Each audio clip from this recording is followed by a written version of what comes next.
Selamat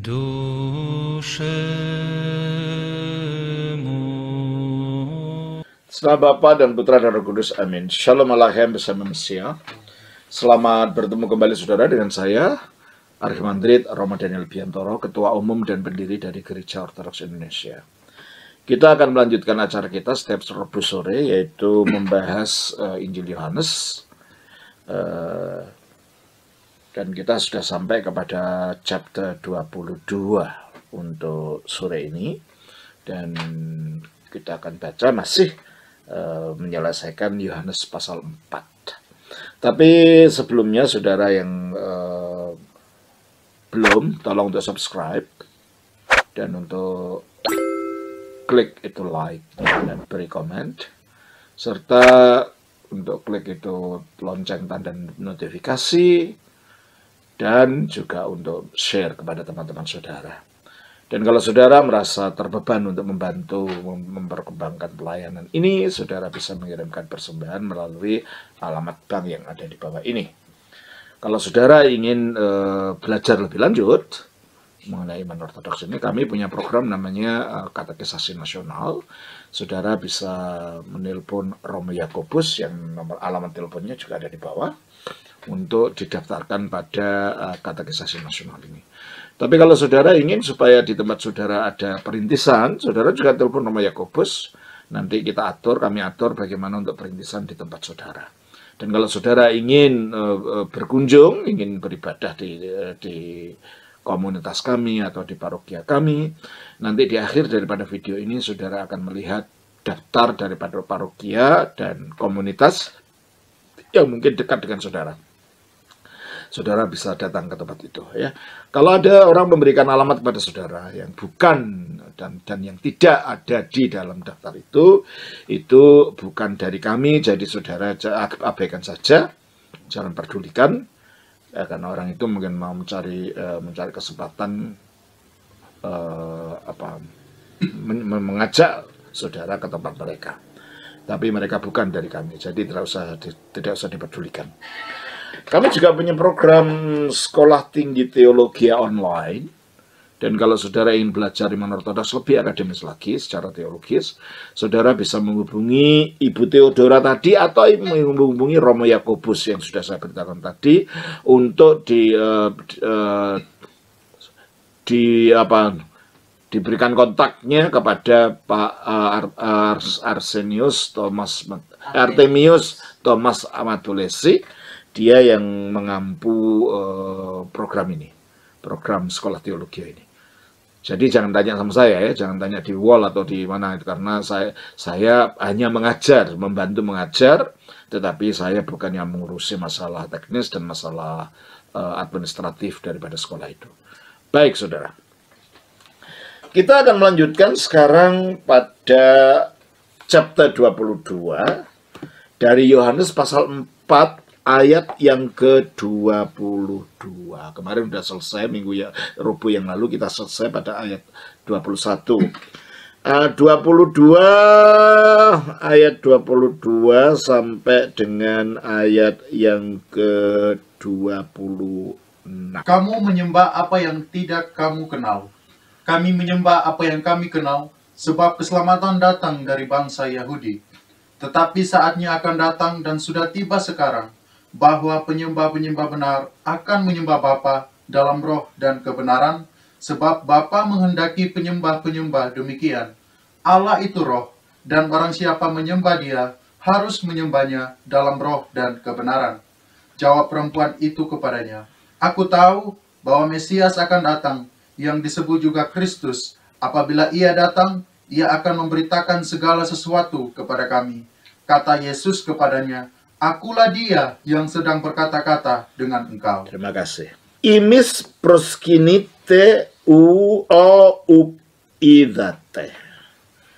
Kalian, maksudnya wanita dan kelompoknya, yaitu orang-orang Samaria, ya. Wanita Samaria ini dan orang-orang Samaria. Kalian menyembah apa yang kalian tidak tahu. Imis, maksudnya Yesus dan orang-orang Yahudi, orang Israel. Proskinumen, menyembah. Oidamen, apa yang kami tahu. Oti I soteria ekton Yudeon estin. Karena keselamatan itu berasal dari orang Yahudi. Kalau kita baca dalam ayat-ayat sebelumnya yang telah kita bahas, pembahasan ketika orang Samaria ini pertama menyadari, wanita Samaria ini mulai tadinya menyadari mereka tidak tahu, dia tidak tahu siapa Yesus. Tahunya ada manusia yang sedang, orang biasa, laki-laki yang sedang kehausan, cuma itu saja. Setelah akhirnya Yesus menunjukkan kemahatauannya, karena dia mengetahui kehidupan orang ini yang hidup dengan laki-laki yang tidak pernah nikah dan yang sekarang tinggal dengan dia itu bukan suaminya, ya mungkin orang kumpul kebo ya. Yang padahal Yesus tidak pernah kenal sama sekali dengan orang dan orang ini tidak pernah kenal sama sekali dengan Yesus. Kok bisa Yesus menebak hidupnya? Nah, di situ dia mulai sadar. Di dalam ayat yang kita baca ayat 19. Kata perempuan itu kepadanya, Tuhan, nyatakan sekarang padaku bahwa engkau seorang nabi. Ya, Tuhan, nyatalah sekarang kepadaku bahwa engkau seorang nabi. Dia menyadari. Ketika Yesus menunjukkan dia tahu sesuatu yang tidak mungkin orang lain tahu, apalagi orang asing. Dia menyadari bahwa Yesus itu seorang nabi. Pemahamannya tentang Yesus meningkat. Nah, setelah dia tahu, menyadari tentang Yesus seorang nabi, perbincangannya dengan Yesus jadi berubah. Berbincang masalah agama. Makanya ayat yang ke-20.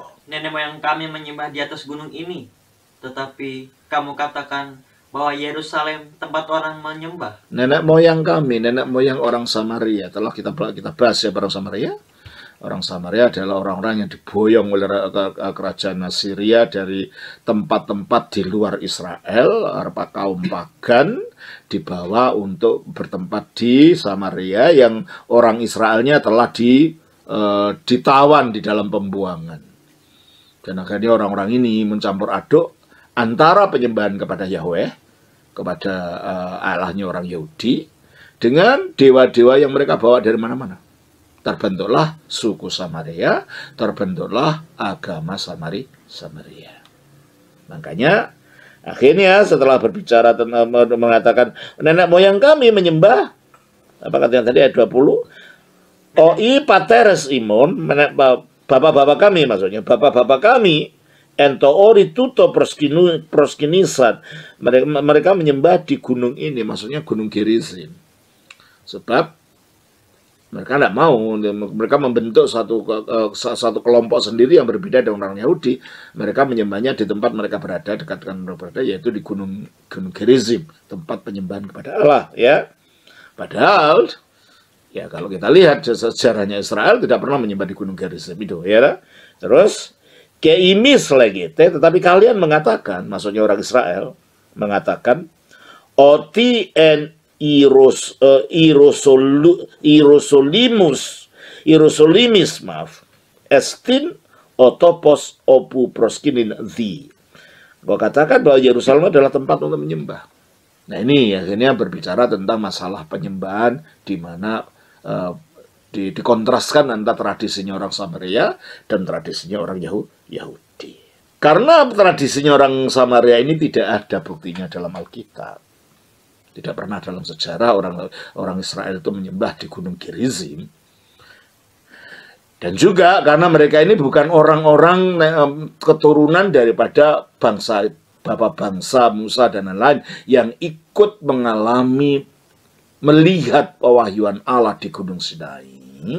Maka dikatakan oleh Yesus, imis proskinite o ukidate. Kalian menyembah apa yang kalian tidak tahu. Kalian tidak ikut sebagai bangsa ketika Taurat dinyatakan di Gunung Sinai. Kalian tidak tahu itu. Kalian kan orang baru, gitu maksudnya gitu. Kalian kan orang-orang luar yang diboyong ke sini dan akhirnya membentuk keagamaan kalian yang kalian campur dengan agama kalian yang lama, gitu maksudnya gitu. Jadi kalian tidak tahu yang kalian sembah itu siapa. Gitu. Kalian hanya ikut-ikutan saja. Ayat selanjutnya.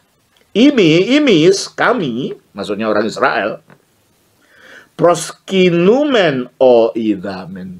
Kami menyembah kami yang tahu, yang kami tahu. Ya, karena mereka mereka sampai terbentuk bangsa itu tadinya adalah orang keturunan Abraham, Ishak dan Yakub yang datang ke Mesir, akhirnya keluar dari sana dan akhirnya mendapatkan sampai di Gunung Sinai, dan sebagai bangsa mereka bertemu mengalami pewahyuan Allah di Gunung Sinai dengan Musa di sana.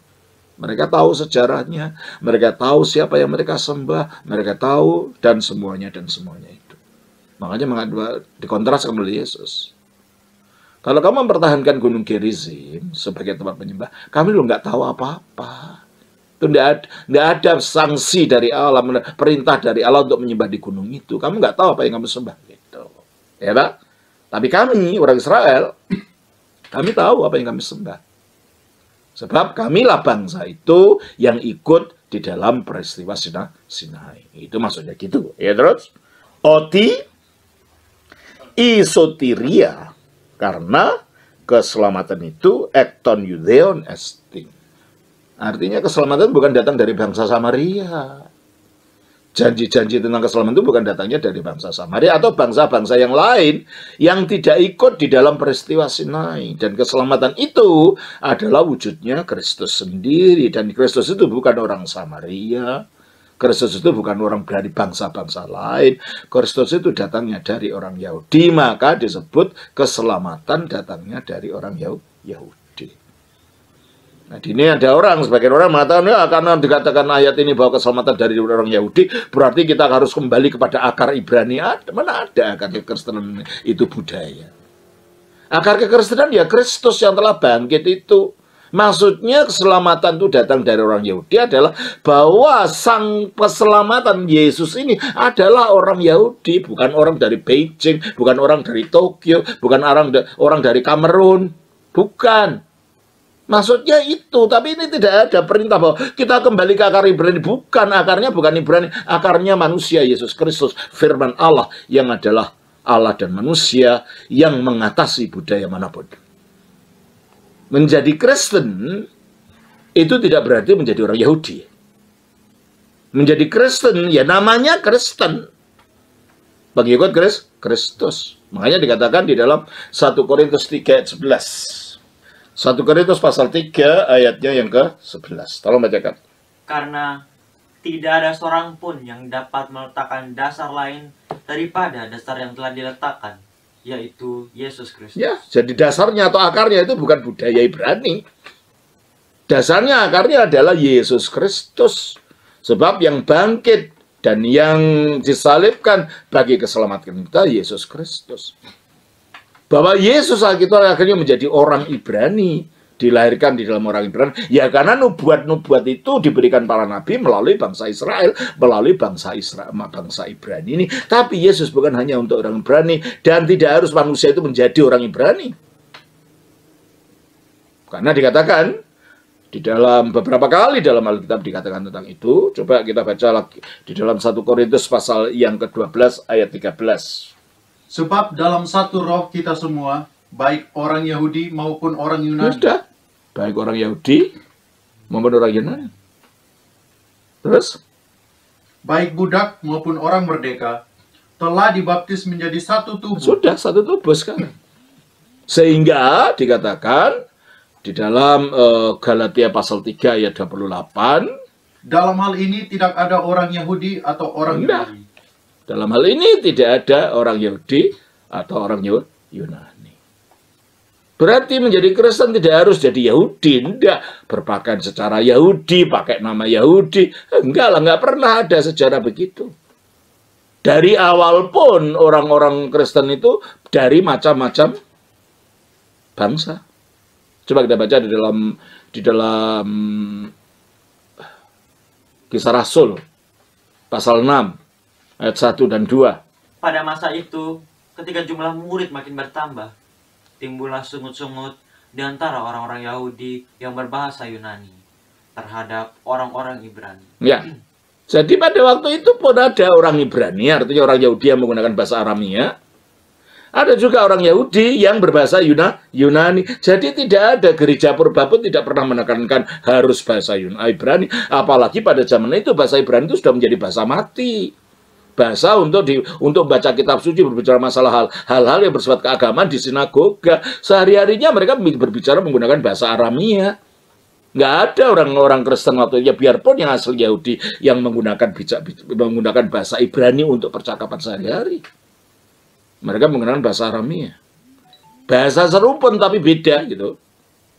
Dan juga menggunakan bahasa Yunani. Jadi nggak ada penekanan harus menjadi Ibrani, nggak ada itu. Ya, juga kita baca di dalam Kisah Rasul pasal 11 ayat 19-20. Sementara itu, banyak saudara-saudara telah tersebar karena penganiayaan yang timbul sesudah Stefanus dihukum mati. Mereka tersebar sampai ke Venesia, Siprus, dan Antioquia. Namun mereka memberitakan Injil kepada orang Yahudi saja. Nah, mereka menyebarkan Injil awalnya, menyebarkan Injil pada orang Yahudi saja, yang bahasanya apa? Bahasa Aramia, bukan bahasa Ibrani. Bahasa Ibrani sudah berhenti menjadi bahasa yang hidup. Bahasa Ibrani itu hanya bahasa agama. Mereka berbicaranya bahasa Aramia. Terus?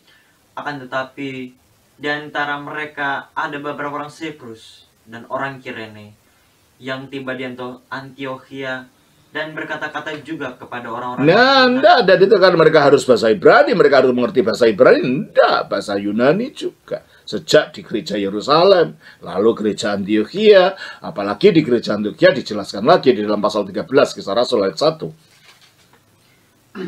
Pada waktu itu, dalam jemaat di Antioquia ada beberapa nabi dan pengajar, yaitu Barnabas dan Simeon. Itu adalah orang, ya itu orang Ibrani, orang Israel, orang Yahudi. Terus? Yang disebut Niger. Nah, enggak, Simeon ternyata bukan orang Yahudi.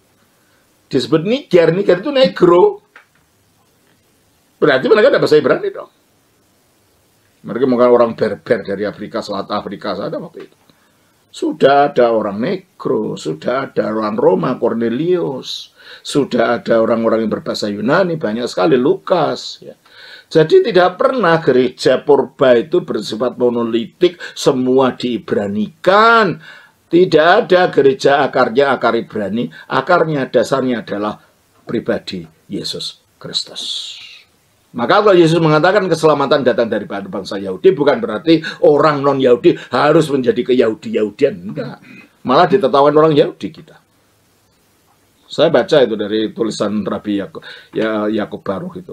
Ternyata ada orang-orang kelompok tertentu yang mengatakan bahwa harus menyebut nama Yahweh, tidak boleh ini.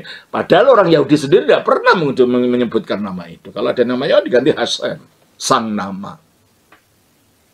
Dan akhirnya ditertawakan oleh orang Yahudi. Kok mengajari kami menyebut nama sang pencipta seperti mengajari ikan berenang saja kamu itu.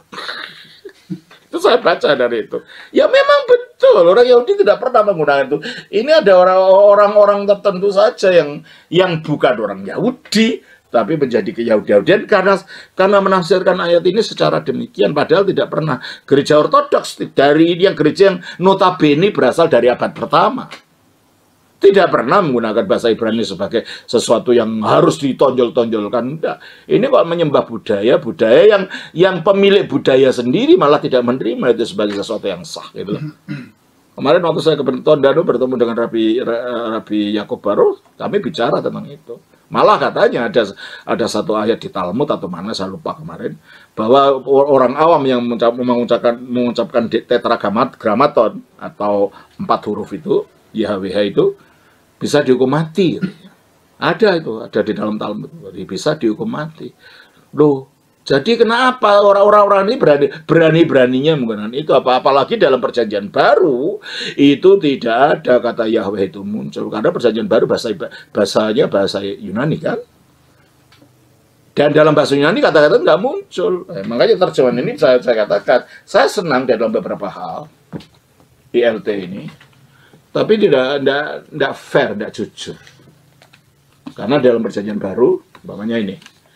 Nama Allah diganti dengan Elohim, nanti nama Tuhan diganti dengan Yahweh. Padahal ini dikirim pada orang Korintus. Orang Korintus itu orang Yunani, masa menggunakan kata Elohim? Orang Roma juga orang Latin menggunakannya bahasa Yunani, masa kata Elohim? Kata Yahweh, tidak ada itu. Dari gereja purba tidak ada kata-kata yang digunakan. Itu adalah gerakan baru saja. Gerakan yang mengada-ada yang muncul di Amerika. Nah, sini. Jadi artinya bukan itu, saudara, ketika dia berbicara.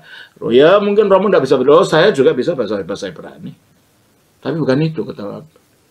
Ada baiknya kalau bisa untuk mengajar. Tapi bukan itu harusnya menjadi aliran gitu loh. Menjadi aliran bahwa semua harus Ibrani. Kalau enggak, itu tidak sah. Berarti para rasul tidak sah selama itu menulis mengajarkan tentang nama Allah sebagai Theos dalam tulisan-tulisan mereka. Mana lebih pintar? Mana lebih tahu para rasul sendiri yang menyebarkan iman ini atau kita yang menafsir-nafsirkan seperti itu? Ini kita harus renungkan deh, gitu ya.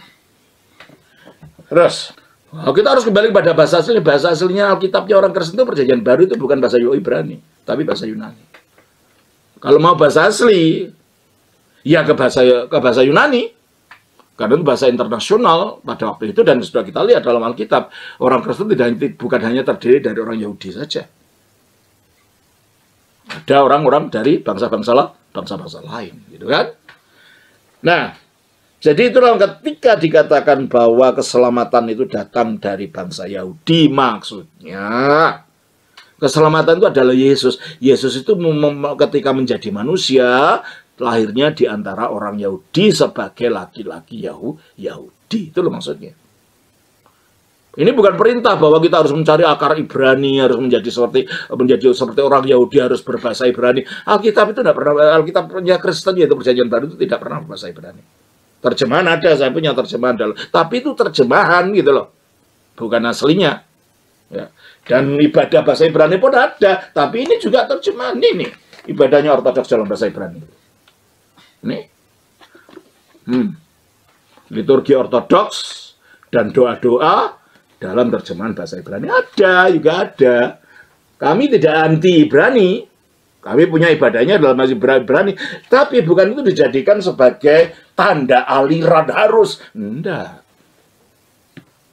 Makanya di dalam iman ortodoks ya ada bahasa Ibrani. Di Yerusalem sana ini digunakan di Yerusalem. Kita bahasa Ibrani, tapi juga bahasa Yunani untuk mereka yang berbahasa Yunani, bahasa Rusia, bahasa apa saja. Tidak ada bahasa suci. Semua bahasa akan menjadi suci ketika itu digunakan untuk menyembah Allah. Ayat yang ke-23. Jadi kalau gitu, penyembahan itu bukan di Gunung Gerizim. Kamu nggak tahu, orang wanita Samaria, orang-orang Samaria secara umum. Yang kamu lakukan kamu nggak tahu, gitu loh. Ya. Kalau kami, orang Israel, karena memang wahyu itu diberikan di dalam sejarah orang Israel, kami tahu, gitu loh. Ya, terus ayat 23. Allah, tetapi jikalau kamu mempermasalahkan tempat untuk ibadah, Gerizim atau Yerusalem, tetapi Ercheteora akan datang waktunya, Genin estin, dan sekarang sudah ada, sekarang sudah datang. Sekarang kapan? Sekarang waktu Yesus berbicara kepada wanita Samaria ini. Yang datang apa? Ote I alithini proskinite, di mana penyembah-penyembah yang benar, proskinisusin, mereka akan menyembah to patri sang bapa, en penehmati ke alithia. Jadi akhirnya penyembahan pada Allah itu bukan hanya masalah tempat di mana, Yerusalem atau Gerizim, ya. Tetapi penyembahannya Allah itu intinya pada batin, pada alitia, pada kebenaran. Nah ini juga perlu yang saya luruskan. Menyembah Allah dan dalam roh dan kebenaran itu sering dikaitkan dengan 1 Korintus 14 ayat 14. Sebab jika aku berdoa dengan bahasa roh, maka rohku lah yang berdoa. Ya itu katanya. Karena kalau berbicara dalam bahasa roh itu rohku yang berdoa, maka menyembah dalam roh artinya menyembah dalam bahasa roh. Cobalah renungkan. Mari kita gunakan pikiran yang sehat. Yesus mengatakan Waktunya akan datang dan sudah datang sekarang. Sekarang kapan? Sekarang ketika Yesus berbicara. Saya tanya, bahasa roh atau bahasa lidah, kapan munculnya? Dalam sejarah gereja. Dimulai dari Pentakosta, waktu itu bukan bahasa roh itu. Itu bahasa yang dimengerti orang. Baru itu dibicarakan dalam 1 Korintus mengenai adanya bahasa roh ini. Ya kan? 1 Korintus 12 sampai 14. Baru dibicarakan di sana. Berarti ketika Yesus berbicara bahwa orang benar menyembah Bapa dalam roh dan kebenaran, dan waktunya sudah datang ketika Yesus mengatakan kepada Samaria itu, kira-kira bahasa roh sudah ada belum waktu itu? Belum. Yesus belum disalibkan, Yesus belum bangkit, hari Pantekosta belum dirayakan, turunnya Roh Kudus dalam akhirnya memampukan para rasul untuk berbicara dalam macam-macam bahasa manusia, paling tidak ada 17 bahasa. Itu belum ada. Jadi kalau begitu waktu Yesus mengatakan sudah datang sekarang, dia sama sekali tidak berbicara tentang bahasa roh. Dan mengkaitkan ini dengan 1 Korintus pasal 14 ayat 14, itu suatu cara penafsiran yang tidak sehat. Apalagi di sana, jika aku berbicara dengan bahasa roh, rohkulah, bukan Roh Kudus. Siapa yang berdoa? Rohku. Tidak dikatakan Roh Kudus. Bukan berdoa dalam Roh Kudus, dalam rohku. Jadi apa yang dibicarakan dalam 1 Korintus 14 itu dengan apa yang diajarkan Yesus pada wanita Samaria itu sama sekali tidak ada kaitannya. Karena konteksnya beda. Di sini konteksnya tentang tempat penyembahan dan cara penyembahan. Di sana konteksnya tentang karunia-karunia Roh Kudus. Kita harus bertanggung jawab dalam penafsiran Alkitab. Jangan kitab suci kita paksakan menurut keinginan kita, menurut keyakinan yang kita miliki. Keyakinan kita harus ditundukkan pada kebenaran kitab suci, bukan kitab suci kita tundukkan pada keinginan kita untuk mencari pembenaran terhadap keyakinan itu. Jadi ke dalam ayat ini, tetapi waktunya sudah datang dan sudah datang sekarang, yaitu sekarang waktu dia berbicara dengan Samaria itu,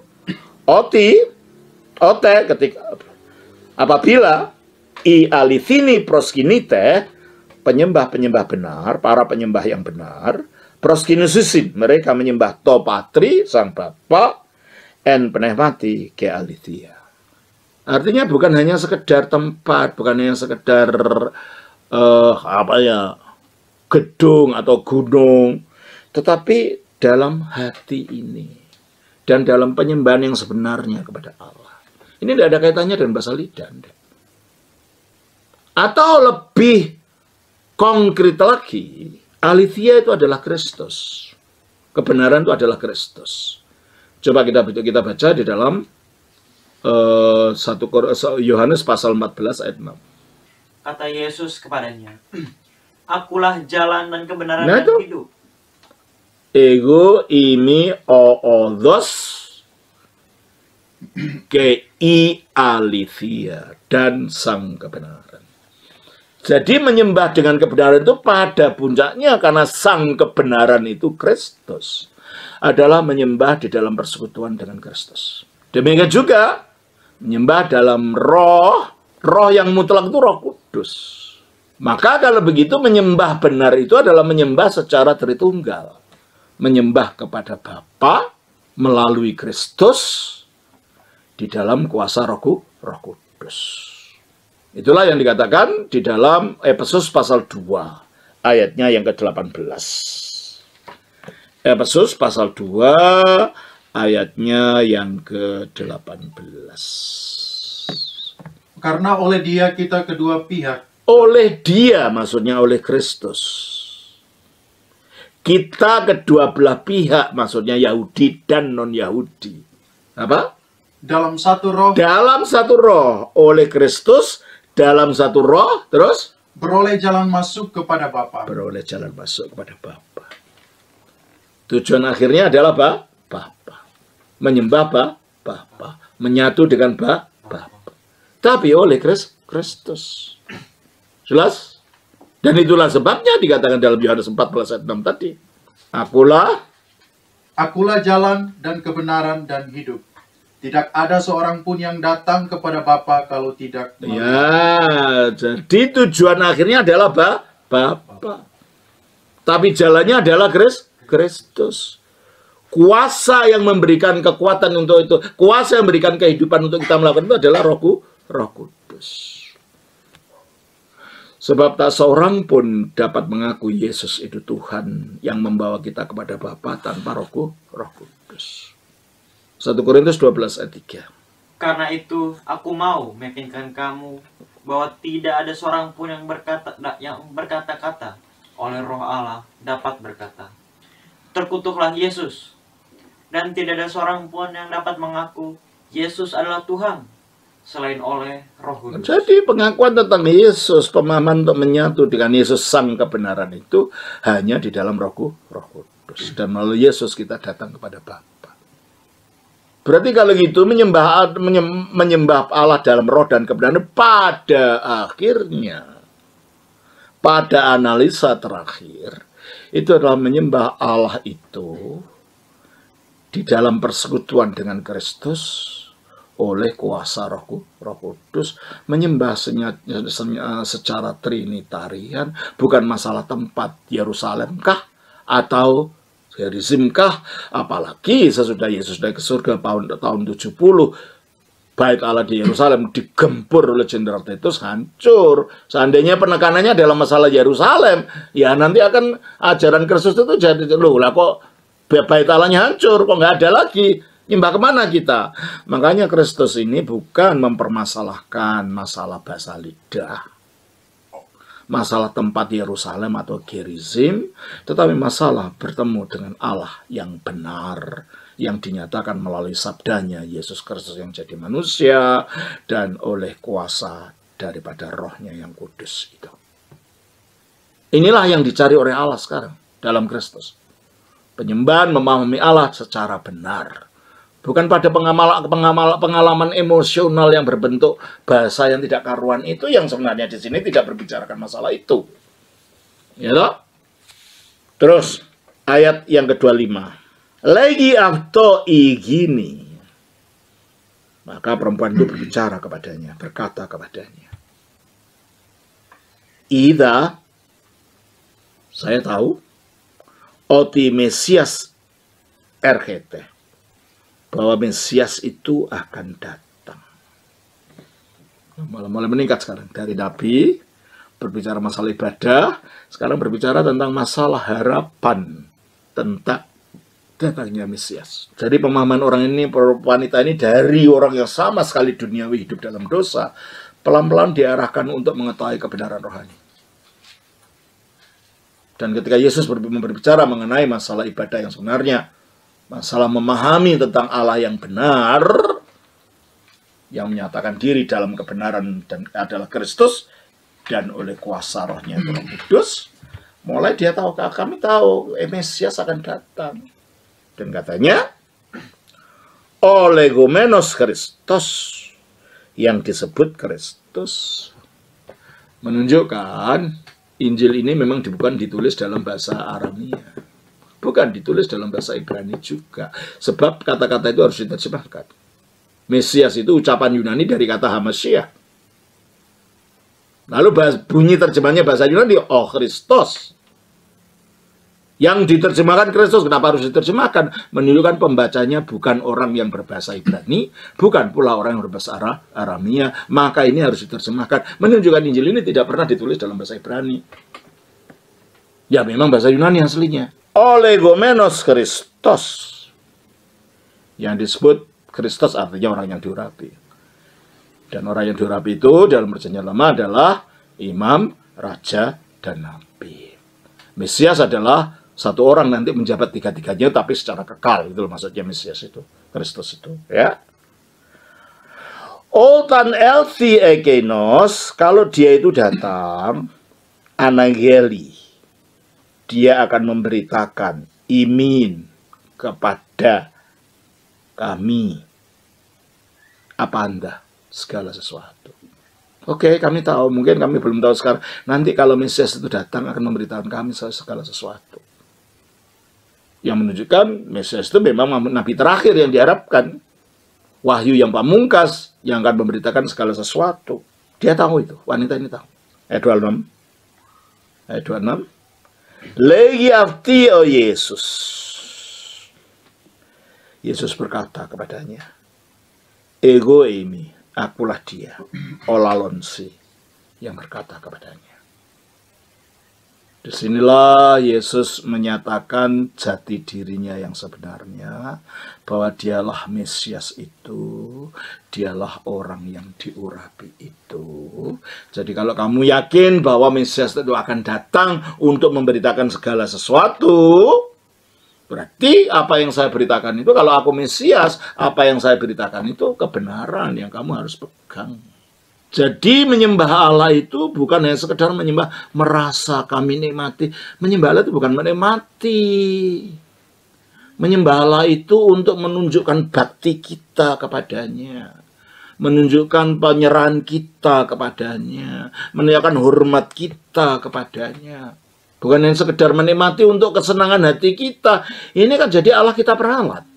Ini artinya Allah kita peralat. Gitu. Dan ini bahaya. Padahal tujuan kita menyatu dengan Allah bukan Allah kita peralat supaya kita menyatu dengan Dia. Selamat pagi, Pak. Romo. Nah itu ya. Jadi kalau begitu dari pembicaraan Yesus ini banyak hal yang perlu kita renungkan ketika kita menafsirkannya secara keliru tentang kata-kata Yesus ini, tapi menjadi umum gitu loh. Terutama mengenai menyembah Allah dalam roh dan kebenaran itu. Pemahaman yang keliru tetapi menjadi umum dan orang taunya kalau itu artinya adalah menyembah Allah dalam roh dan kebenaran, artinya berbahasa lidah rame-rame gitu. Padahal dalam Alkitab penggunaan bahasa lidah itu terbatas kalau toh itu memang ada. Permasalahannya, apakah bahasa lidah yang ada sekarang itu betul yang dimaksud Alkitab? Sebab Alkitab tidak memberi contoh. Bunyinya bahasa lidah adalah titik dua pembuka kata. Sekira lama lawayatala titik. Enggak kan? Enggak ada itu. Bagaimana kita tahu bahwa itulah bahasa lidah yang dimaksud Alkitab? Alkitab tidak memberi contoh.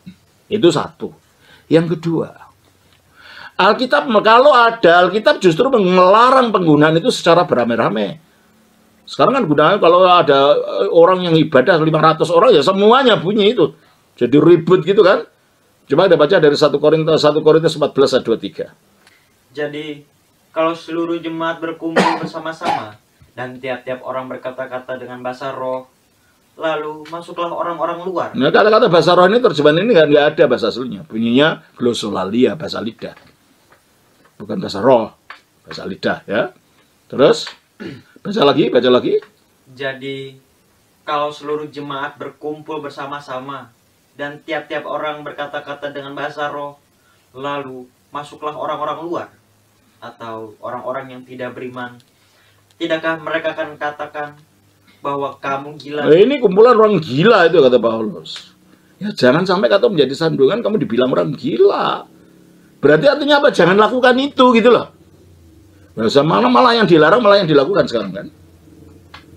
Malah yang tidak boleh dilakukan oleh kita malah dilakukan. Nah kalau gitu, kalau seandainya betul ada bahasa roh yang sebenarnya kita nggak tahu bagaimana.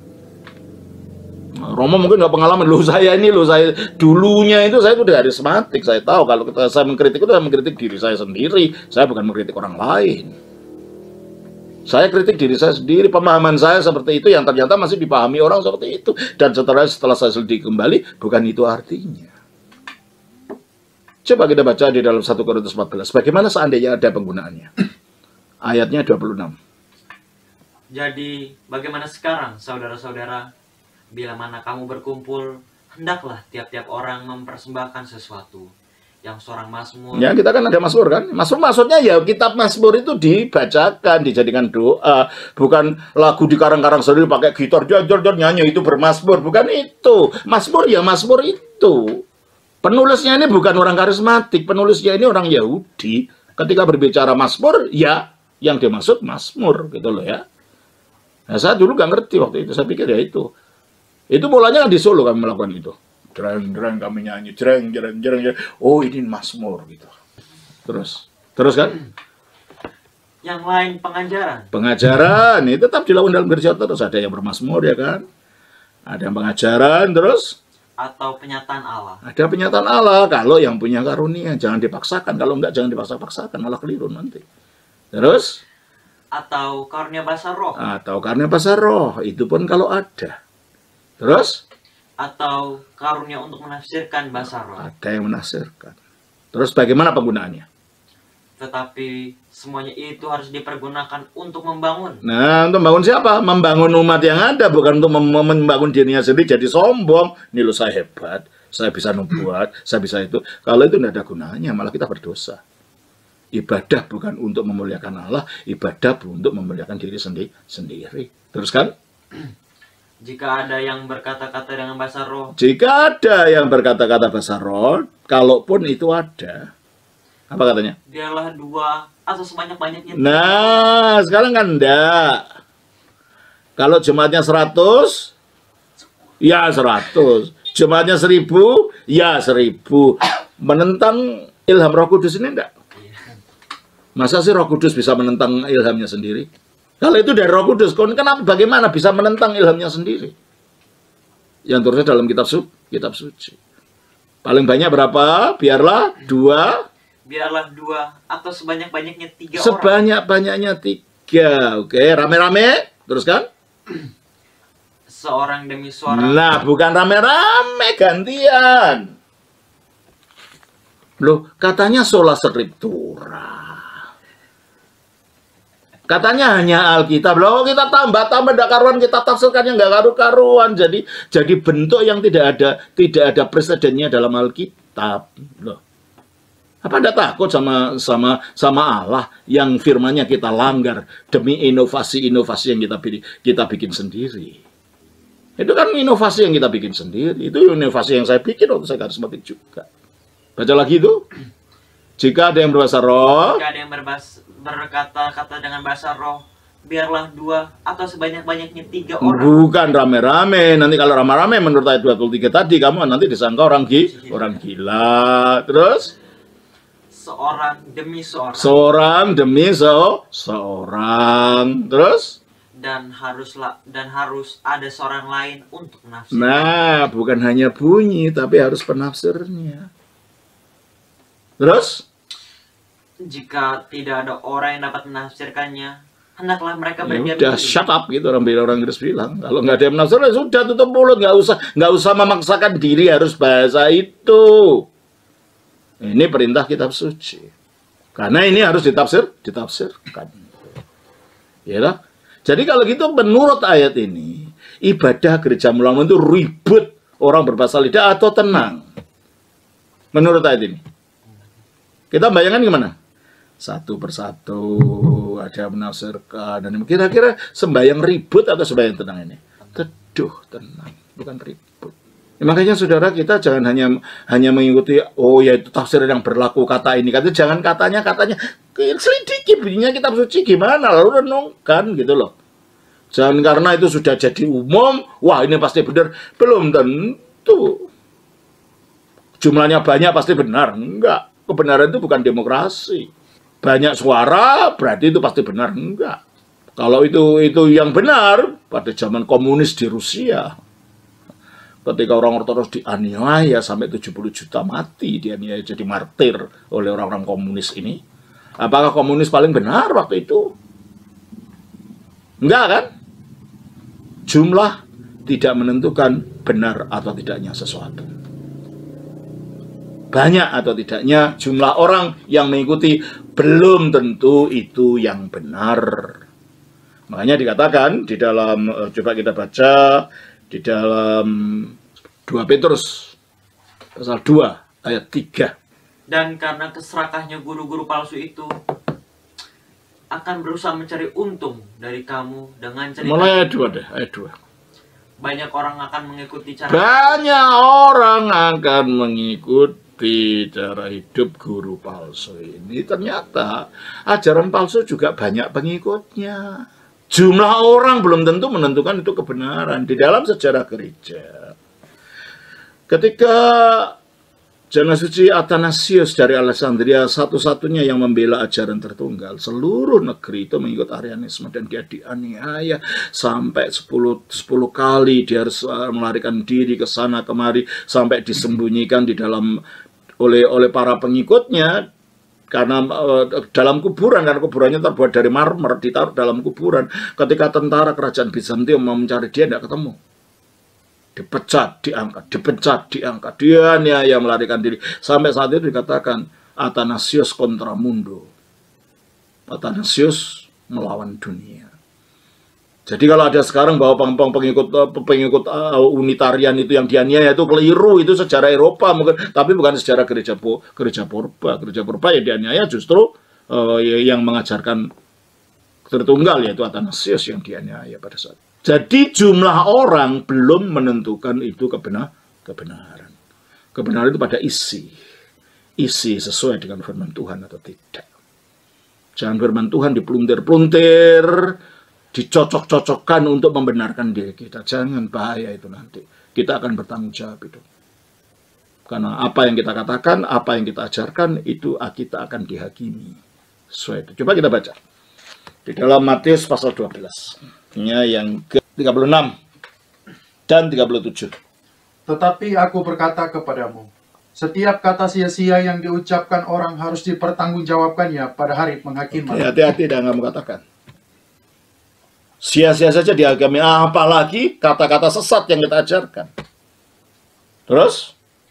Karena menurut ucapanmu, Terus? engkau akan dibenarkan. Dan menurut ucapanmu pula, engkau akan dihukum. Nah, itu bahaya ya. Jangan hanya karena merasa supaya dipuji orang, merasa hebat, lalu kita ngomong seenaknya untuk membenarkan diri,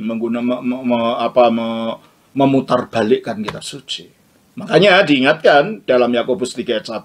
Saudara-saudaraku, janganlah banyak orang di antara kamu mau menjadi guru. Sebab kita tahu bahwa sebagai guru, kita akan dihakimi menurut ukuran yang lebih berat. Pengkhotbah, guru, pengajar, penginjil, hati-hati yang kita omong. Ngomong sia-sia saja dihakimi. Apalagi mengajar, kita akan dihakimi menurut ukuran yang lebih berat. Makanya kita harus hati-hati, dan kita harus ada rasa takut akan Tuhan. Bukan untuk mengangkat diri kita sendiri, tetapi untuk memuliakan Tuhan. Baik, saudara, saya kira itu saja yang dapat kita bahas untuk hari ini. Kita lanjutkan nanti dari Yohanes 7:4 ayat 27 sampai seterusnya Rabu depan. Tuhan berkati. Shalom. Senang Bapa, Putra, Roh Kudus. Amin.